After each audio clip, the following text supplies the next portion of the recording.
Assalamualaikum warahmatullahi wabarakatuh. Perkenalkan, nama saya Bagaskoro dengan NIM 4012211069. Baik, di sini saya akan merangkum mengenai pembahasan pada video yang telah dikirim sebelumnya. Jadi pada video tersebut berfokus pada inovasi teknologi atau blue tech yang bertujuan untuk mengatasi berbagai tantangan kelautan dan lingkungan sekaligus menciptakan peluang ekonomi berkelanjutan. Berikut ada beberapa poin yang saya tangkap. Yang pertama adalah visi dunia dengan inovasi blue tech. Pada video tersebut membayangkan bahwa dunia di mana yang pertama aquaculture atau budidaya perikanan yang terjangkau dapat memberi makan komunitas di seluruh dunia dan mengurangi tekanan terhadap populasi ikan liar tanpa menghasilkan limbah dan polusi yang merusak lingkungan. Selanjutnya adalah pengiriman global berlangsung tanpa emisi CO2 sehingga tidak menambah polusi karbon dan tidak membawa spesies invasif dari satu pelabuhan ke pelabuhan lain. Dan yang terakhir adalah plastik di laut tidak lagi lebih banyak daripada ikan, yang berarti polusi plastik dapat dikendalikan. Pada video tersebut, bahwa inilah visi dari Blue Tech Innovation, sebuah gerakan yang bertujuan melindungi dan memanfaatkan lautan secara berkelanjutan. Poin yang kedua adalah pentingnya inovasi untuk memecahkan masalah lingkungan.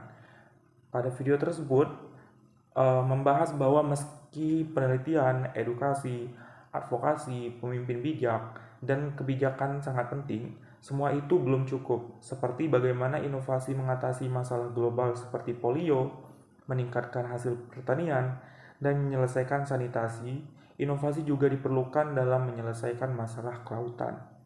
Pada video tersebut juga menekankan bahwa inovasi yang dirancang dan diimplementasikan dengan baik memiliki potensi besar untuk membawa solusi yang berkelanjutan. Selanjutnya adalah poin yang saya tangkap. Yang ketiga adalah latar belakang dan kepedulian terhadap laut. Pada video tersebut berbagi pengalaman pribadinya yang mencintai laut sejak pertama kali menyelam. Pengalaman melihat pencemaran logam berat di Laut Baltik menimbulkan kesadaran mendalam bahwa laut yang ia cintai berada dalam ancaman. Hal ini menjadi motivasi untuk beralih ke teknologi yang dapat melindungi laut. Poin selanjutnya adalah laut sebagai sumber daya yang resilient. Laut dipandang bukan hanya sebagai korban dari perubahan iklim, tapi juga sebagai harta karun yang menyediakan berbagai manfaat seperti sumber protein, mesin ekonomi, penyerap karbon, dan penyedia potensi farmasi. Teknologi Blue Tech yang diharapkan menjadi kunci untuk memulihkan dan memanfaatkan laut secara berkelanjutan. Poin yang kelima adalah urgensi dan peluang inovasi Blue Tech.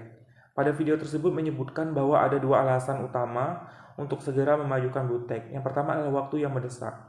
Semakin cepat lautan dan atmosfer berubah, semakin sulit untuk memperbaiki kondisi yang ada dan semakin sulit bagi planet untuk beradaptasi.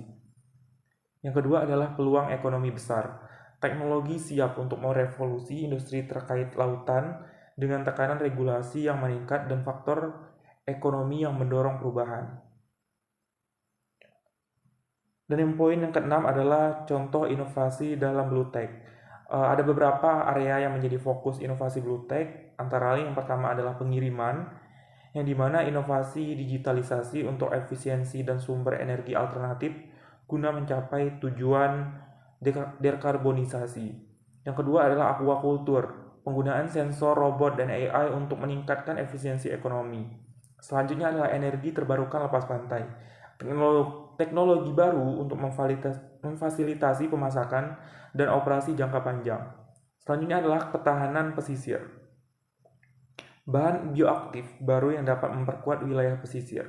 Selanjutnya adalah pengurangan plastik, yang dimana pengembangan biomaterial biodegradable dan model bisnis ekonomi sirkular.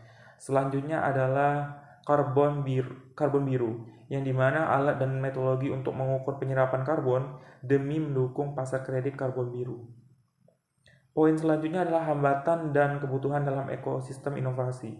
Pada video tersebut mengidentifikasi kurangnya kesadaran, pola pikir yang terbatas, dan kurangnya determinasi sebagai hambatan utama bagi perkembangan startup Blue Tech. Ia juga menyebut bahwa pada video tersebut menyebut bahwa Banyak startup dalam ekonomi biru menghadapi tantangan seperti kurangnya program kapasitas, ekosistem inovasi yang matang, mentor, akses ke talenta industri, dan model finansial. Yang kedelapan adalah rencana aksi mendukung ekosistem blue tech. Untuk mengatasi hambatan tersebut diperlukan langkah-langkah seperti yang pertama adalah membentuk ekosistem regional yang menghubungkan ilmuwan pemimpin bisnis di seluruh dunia. Yang kedua adalah membangun inkubator, akselerator, dan studi ventura. Dan yang terakhir adalah menyediakan akses ke modal dan kemitraan. Poin ke-9 adalah contoh perusahaan dalam blue tech. Yang pertama ada Biofin menggunakan teknologi nanocapsulation untuk meningkatkan efektivitas pakan ikan.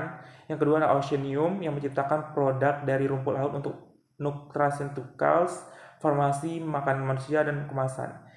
Yang ketiga adalah Vinci yang menggunakan VR untuk menyediakan akses pelatihan dan pekerjaan yang adil dalam ekonomi biru. Pada intinya, pada video tersebut mengundang startup, membangun bisnis dan investor untuk terlibat dan menyadari bahwa meskipun ancaman nyata, peluang yang ada juga sangat besar. Tujuannya adalah untuk menciptakan perbedaan nyata dengan memanfaatkan teknologi untuk melindungi dan mendukung keberlanjutan laut. Baik, mungkin sekian pembahasan dan rangkuman dari video yang telah diberikan. Saya ucapkan terima kasih. Wassalamualaikum warahmatullahi wabarakatuh.